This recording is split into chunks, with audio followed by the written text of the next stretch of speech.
Welcome guys, आपका फिर स्वागत है एक नई क्लास के साथ, जिसमें आज हम बात करने वाले हैं BHU 2020 के एग्रीकल्चर वाले पोर्शन से जितने भी क्वेश्चंस आपको पूछे गए थे उन सभी को यहाँ पर हम समझेंगे, उनके बारे में डिस्कस करेंगे। ठीक है, तो चलिए बिना कोई टाइम वेस्ट किए आज की क्लास को स्टार्ट करते हैं। तो आपका जो फर्स्ट क्वेश्चन पूछा गया था कि निम्नलिखित में से कौन से फलों को पकाने में सहायक है, तो यहाँ पर याद रखिए फलों को जब भी बात करेंगे हम पकाने की तो आपको याद आ जाना चाहिए एथिलीन गैस। ठीक है, वैसे याद रखिएगा जो एथिलीन होती है ये दोनों ही रूप में होती है, ये द्रव में भी होती है और ये गैस में भी पाई जाती है। अब यहाँ पर थोड़ा सा ध्यान से समझना कि जब ये एथिलीन जो गैस होती है ये द्रव के रूप में होती है तब तो इसे हम बोलते हैं इथेरेल। क्या बोलते हैं? तब तो इसे हम इथेरेल बोलते हैं। और जब याद रखिए गैस में होती है तब इसे बोला जाता है इथेफॉन।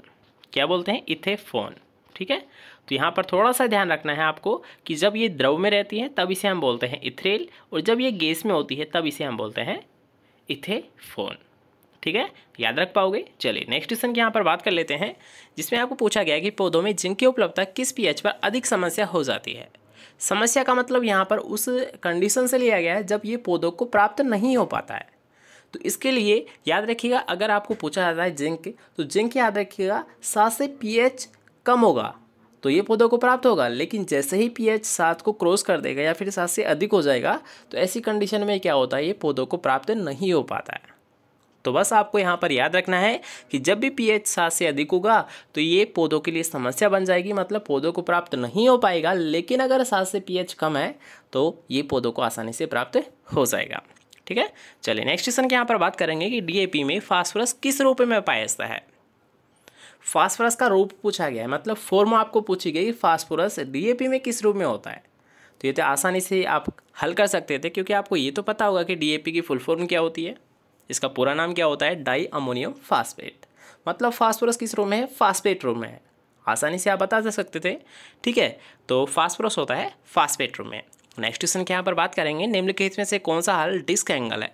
अब डिस्क एंगल कितना होता है या फिर डिस्क एंगल कितना है, ये कैसे भी क्वेश्चन आपको पूछा जा सकता है। बस आपको यहाँ पर याद रखना है कि जो डिस्क कोण होता है ये होता है 42 से 45 डिग्री का। इसके साथ साथ एक और क्वेश्चन आपको पूछा जाता है, एक होता है टिल्ट एंगल, एक होता है टिल्ट, एक होता है डिस्क एंगल।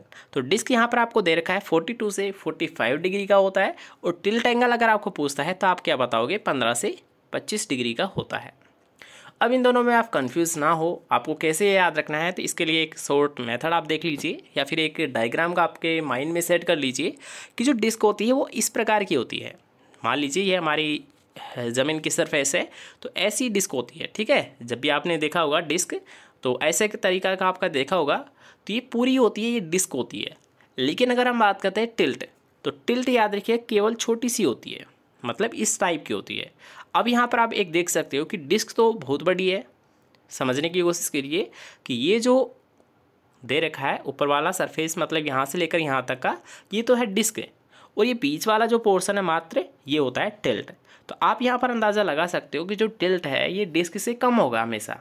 ठीक है, तो इतना सा याद रखिएगा कि जो टिल्ट होता है ये डिस्क से कम होता है। डिस्क कितना होता है, 42 से 45 होता है और टिल्ट होता है ये 15 से 25 होता है। ठीक है, आसानी से याद रख पाओगे, कोई दिक्कत नहीं है। चलिए नेक्स्ट क्वेश्चन के यहाँ पर बात कर लेते हैं, जिसमें आपको पूछा गया है कि यूरिया के लगातार प्रयोग से मिट्टी पर क्या प्रभाव पड़ता है। तो आसानी से आप बता दो कि यूरिया का अगर हम किसी सोइल में लगातार प्रयोग करेंगे तो उससे क्या हो जाएगी, जो अम्लीय भूमि का निर्माण हो जाएगा। वैसे अम्लीय भूमि का निर्माण का एक मुख्य रीज़न और होता है, अगर किसी क्षेत्रफल पर लगातार क्या हो रही है, वर्षा हो रही है, तो ऐसी कंडीशन में भी क्या हो जाती है, वह मृदा अम्लीय प्रकृति की हो जाती है। दोनों कारणों को याद रखिएगा, या तो आप एसिडिक कोई फर्टिलाइजर है, कोई उर्वरक है, उसका लगातार इस्तेमाल कर रहे हो तो उससे बन जाएगी, या फिर अधिक वर्षा अगर किसी क्षेत्र में हो रही है तो वहाँ पर भी अम्लीय मृदाएं बन जाती है। ठीक है, नेक्स्ट क्वेश्चन की यहाँ पर बात करते हैं कि फूलगोभी में भूरापन लक्षण किसकी कमी से होता है। तो यहाँ पर याद रखिए फूलगोभी में भूरापन की अगर हम बात करेंगे तो ब्राउनिंग, भूरापन को इंग्लिश में क्या बोलते हैं, ब्राउनिंग। तो आसानी से याद हो गया कि बोरोन तत्व की कमी से होता है। फूलगोभी में जो ब्राउनिंग रोग होता है बोरोन तत्व की कमी से होता है।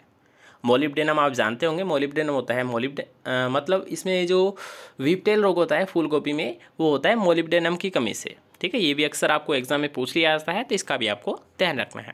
नेक्स्ट क्वेश्चन के यहाँ पर बात करते हैं कि पूसा नन्ना किस फल की प्रजाति होती है। तो आप सभी को पता होगा पपीता की होती है पूसा नन्ना, जिसका प्रयोग याद रखें किचन गार्डनिंग के लिए किया जाता है। अगर आपको पूछता है कि पपीता की किचन गार्डनिंग के लिए किस वैरायटी का यूज़ किया जाता है तो आप क्या बताओगे, पूसा नन्ना वैरायटी का प्रयोग किया जाता है। जैसे कि अगर बात करें आम की, तो आम की आम्रपाली हम ले सकते हैं। क्यों? क्योंकि इनमें जो डिस्टेंस रखी जाती है पौधे से पौधे की दूरी वो कम रखी जाती है अपेक्षाकृत अदर वेराइटीज़ की। जैसे कि अगर हम बात करते हैं आम्रपाली, तो आम्रपाली में 2.5 × 2.5 मीटर की डिस्टेंस रखते हैं, बाकी सभी में 10 मीटर की रखते हैं। उसी अनुसार पूसा नन्ना की अगर हम बात करते हैं तो इसमें जो डिस्टेंस रखी जाती है पौधे से पौधे की वो रखी जाती है 1.25 से 1.25। बाकी सारी होती है इनमें सभी में 3 मीटर की रखी जाती है। ठीक है, तो अब आपको समझ आ गया होगा किस लिए इनका प्रयोग किचन गार्डनिंग के लिए किया जाता है। चलिए नेक्स्ट क्वेश्चन के यहाँ पर बात करेंगे कि निम्न में से कौन सा जोड़ा सही ढंग से मेल नहीं खाता। ये ऑप्शंस के ऊपर डिपेंड करता है कि आपका राइट आंसर होगा क्या। तो जितने भी ऑप्शंस थे उनमें से ये ऑप्शन था, ये गलत था। नेफेंथिस का जो संबंध होता है ये हाइड्रोफाइट से नहीं होता है। नेक्स्ट क्वेश्चन है बायो का क्वेश्चन है, एक बार देख लीजिएगा कि कोशिका का कौन सा भाग प्रोटीन उत्पाद संकलन एवं संवहन का कार्य करती है। तो वो होती है गोल्जी बॉडी या गोल्जी काय। नेक्स्ट क्वेश्चन के यहाँ पर बात करेंगे, काफ़ी अच्छा क्वेश्चन है कि केंद्रीय एगमार्क प्रयोगशाला का मुख्यालय कहाँ पर स्थित है। तो नागपुर, और नागपुर पड़ता है महाराष्ट्र में। ठीक है, और केंद्रीय एगमार्क की स्थापना की गई थी कब, 1937 में की गई थी। ओके, चलिए नेक्स्ट क्वेश्चन के यहाँ पर बात करते हैं कि जब एक कोशिका हाइपोटोनिक विलयन में जाती है तो इसका आकार क्या हो जाता है, बढ़ जाता है। नेक्स्ट क्वेश्चन के यहाँ पर बात करेंगे कि मक्का किस प्रकार की फसल होती है। तो मक्का में हमेशा याद रखिए क्रॉस पोलिनेशन देखने को मिलता है, मतलब पर परागण देखने को मिलता है। नेक्स्ट क्वेश्चन के यहाँ पर बात करेंगे कि पत्तियों द्वारा बना भोजन किसके द्वारा भेजा जाता है। क्वेश्चन को पहले समझिए कि जो पत्तियों के द्वारा जो भोजन बनाया जाता है प्रकाश संश्लेषण के द्वारा, ये जड़ तक कैसे पहुँचता है, या फिर अन्य जितने भी पार्ट है पत्तियों के अलावा, जैसे कि तना हुआ, जड़ हुआ, फूल हुआ, इन सब तक कैसे पहुँचता है। तो याद रखिए इन सभी को पहुँचाने का कार्य, मतलब जो भोजन बना है उसको फैलाने का कार्य फ्लोएम करता है। और अगर मान लीजिए जड़ के द्वारा जो जल अवशोषण किया जाता है वो सभी पार्ट तक कैसे पहुँचता है, प्लांट पार्ट्स तक, तो वो पहुँचता है जाइलम के द्वारा, जल जाइलम के द्वारा और भोजन फ्लोएम के द्वारा। ठीक है, आसानी से याद रख पाओगे। चलिए नेक्स्ट क्वेश्चन के यहाँ पर बात करते हैं कि पर्ण आवेदन के लिए सबसे लोकप्रिय उर्वरक कौन सा होता है। मतलब याद रखिए पत्तियों पर छिड़काव करने के लिए कौन सा उर्वरक सबसे बेस्ट माना गया है। तो आपको बस यहाँ पर यह याद रखना है कि एक तो हम नाइट्रोजन जो उर्वरक होते हैं उनका पत्तियों पर छिड़काव करते हैं, इसके अलावा जितने भी जो सूक्ष्म पोषक तत्व है उन सभी का हम छिड़काव करते हैं। तो जो मेजर है, जो मुख्य पोषक तत्व है उनमें से केवल नाइट्रोजन का करते हैं। तो नाइट्रोजन का अच्छा स्रोत किसे माना गया है, यूरिया को माना गया है, क्योंकि वो सबसे सस्ता है और सबसे ज़्यादा नाइट्रोजन इससे मिल जाती है। इसलिए हम यूरिया का ही यूज़ करते हैं पत्ती में छिड़काव करने के लिए। ठीक है, चलिए क्वेश्चन क्लियर होता है। नेक्स्ट क्वेश्चन के यहाँ पर बात करेंगे भारत में क्षेत्रीय ग्रामीण बैंक कब स्थापित किया गया। तो इसे स्थापित किया गया था 1975 में। नेक्स्ट क्वेश्चन के यहाँ पर बात करेंगे गाय के दूध का पीलापन। तो पीलापन होता है कैरोटीन के कारण, और जो सफ़ेद रंग होता है ये होता है केसिन के कारण। ठीक है, सफ़ेद होता है केसिन के कारण और दूध का जो पीलापन होता है ये होता है कैरोटीन के कारण। नेक्स्ट क्वेश्चन के यहाँ पर बात करेंगे कि निम्न में से प्रकाश संश्लेषण की अप्रकाशीय अभिक्रिया की स्वांगीकरण क्षमता को क्या कहते हैं। तो इसे हम बोलते हैं ATP या NADPH। नेक्स्ट क्वेश्चन के यहाँ पर बात करेंगे कि डस्ट टेस्ट किस परीक्षण के लिए शुरू किया गया। तो याद रखिए ये किया गया था क्रॉप वेराइटीज़ के लिए, फसल किस्मों के लिए। नेक्स्ट क्वेश्चन के यहाँ पर बात करेंगे उत्परिवर्तन प्राय कैसा होता है। तो याद रखिए उत्परिवर्तन सबसे पहले तो ये किसके द्वारा दिया गया था, ये दिया गया था ह्यूगो डी ब्रिस के द्वारा दिया गया था। म्यूटेशन शब्द, म्यूटेशन होता क्या है, किसी जीव में अचानक आए हुए परिवर्तन को ही हम क्या बोलते हैं, उत्परिवर्तन बोलते हैं। ठीक है, और ये हमेशा याद रखिएगा अप्रभावी व नुकसानदेह होता है, क्योंकि ये अचानक आता है। अचानक आए हुए परिवर्तन ही उत्परिवर्तन कहलाते हैं। ठीक है, नेक्स्ट क्वेश्चन के यहाँ पर बात करते हैं कि ओलेरीकल्चर किससे संबंधित है। तो ओलेरीकल्चर का संबंध किससे होता है। आप सभी को विदित होगा कि ओलेरीकल्चर में किसका अध्ययन किया जाता है, सब्जियों की खेती का अध्ययन किया जाता है। अगर मैं यहाँ पर बात करता जैसे कि मान लीजिए फल फ्रूट की, तो फल फ्रूट का पोमोलॉजी में किया जाता है। अगर मैं बात करता यहाँ पर फसलों का अध्ययन, तो फसलों का अध्ययन एग्रोनॉमी में किया जाता है। अगर मैं यहाँ पर बात करता कीट का अध्ययन, तो कीटों का अध्ययन एंटोमोलॉजी में किया जाता है। अगर मैं यहाँ पर बात करता पादप रोगों का अध्ययन, तो पादप रोगों का अध्ययन प्लांट पैथोलॉजी में किया जाता है। ऐसे बहुत सारी वेराइटीज़ होती है, मतलब बहुत सारी इसकी ब्रांचेज होती है। ठीक है, जिनमें स्पेशली उनका ही अध्ययन किया जाता है। उसी प्रकार ओलेरीकल्चर में सब्जियों की खेती का अध्ययन किया जाता है।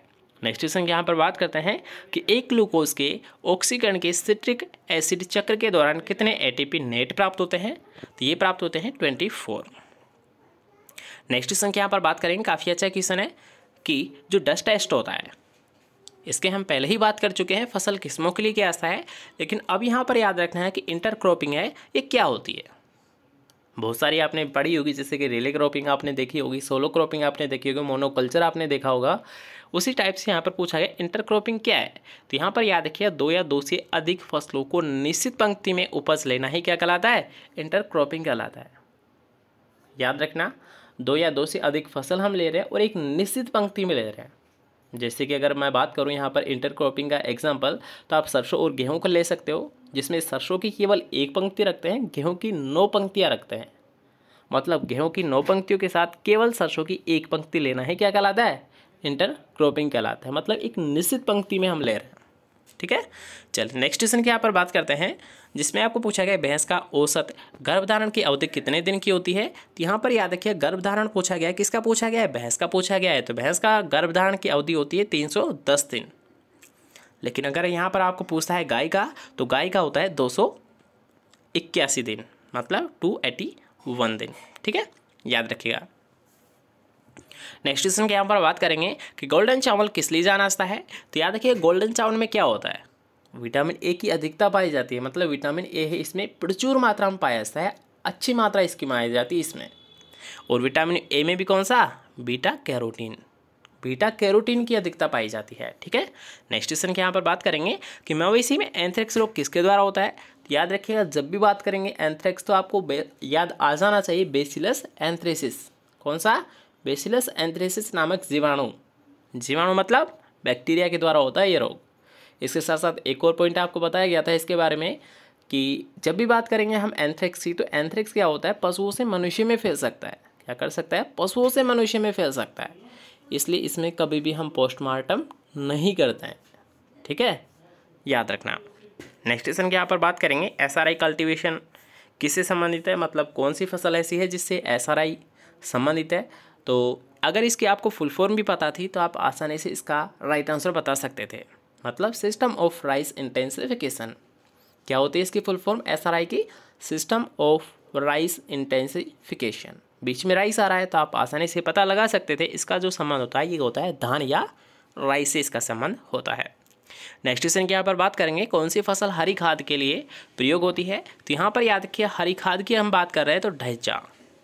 वैसे हरी खाद के लिए सनई या ढैंचा का सबसे ज़्यादा प्रयोग किया जाता है और इनको पलटा जाता है वो 40 से 50 दिन के मध्य इनको पलट दिया जाता है। मतलब बुआई करने के 40 से 50 दिन बाद में इनको पलट दिया जाता है।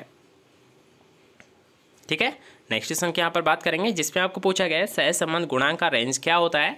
तो जिसे हम बोलते हैं कोरिलेशन कोएफिशिएंट। अब इसकी जो रेंज होती है, इसकी जो वैल्यू होती है वो होती है याद रखिए -1 से +1 के बीच। ठीक है, नेक्स्ट क्वेश्चन की यहाँ पर बात करेंगे हल्दी में पीले रंग की उपस्थिति का कारण क्या होता है। तो हल्दी में जो पीला रंग होता है ये होता है करक्यूमिन के कारण। और अगर आपको पूछता है प्याज में पीलापन तो आप क्या बताओगे? प्याज में पीलापन, तो प्याज में पीलापन होता है क्यूरेसिटिन के कारण। क्यूरेसिटिन के कारण होता है। ठीक है, नेक्स्ट क्वेश्चन की यहाँ पर बात करते हैं जो कि आज का हमारा लास्ट क्वेश्चन रहेगा। इसके बाद में हम नेक्स्ट पार्ट में ही इसका डिस्कस करेंगे 30 क्वेश्चन को कि सारी मृदा सुधार के लिए किसान किसका प्रयोग करते हैं। तो जिप्सम का प्रयोग करते हैं। लेकिन अगर हम बात करते हैं अम्लीय मृदा, तो अम्लीय मृदा के सुधार के लिए तो आप सभी को पता होगा लाइम या चूना का प्रयोग किया जाता है। ठीक है, अम्लीय मृदा का सुधार करना है तो आप चूना का इस्तेमाल करोगे। सारी मृदा का अगर आपको सुधार करना है तो आप जिप्सम का प्रयोग करोगे। इसके साथ साथ ढैंचा का भी आप प्रयोग कर सकते हो सारी मृदा के सुधार करने के लिए। आयरन पायराइट का भी आप यूज़ कर सकते हो सारी मृदा के सुधार करने के लिए। ठीक है, तो ये कुछ एग्जांपल्स थे, कुछ क्वेश्चंस थे। काफ़ी अच्छे लगे होंगे आपको भी ये क्वेश्चंस, क्योंकि सभी क्वेश्चंस से ऑलरेडी आपको एग्जाम में पूछे जा चुके हैं और आगे भी पूछे जाने की संभावना है। इसलिए सभी क्वेश्चंस को एक बार नोट डाउन कर ले। इसके साथ साथ हम नेक्स्ट पार्ट में इनके 30 क्वेश्चंस को फिर से दोबारा से सोल्व करेंगे ताकि आपको कंप्लीट पेपर ये अच्छे से क्लियर हो जाए। ठीक है, तो चलिए मिलते हैं नेक्स्ट क्लास के साथ। जब तक अगर आपको क्लास पसंद आई तो वीडियो को लाइक कर देना, इसके साथ साथ शेयर ज़रूर कर देना ताकि और स्टूडेंट को भी यहाँ पर क्वेश्चंस का बेनिफिट मिल सके। ओके, तो चलिए मिलते हैं नेक्स्ट क्लास के साथ। जब तक के लिए अच्छे से पढ़िए, अच्छे से रहिए। Bye bye, take care.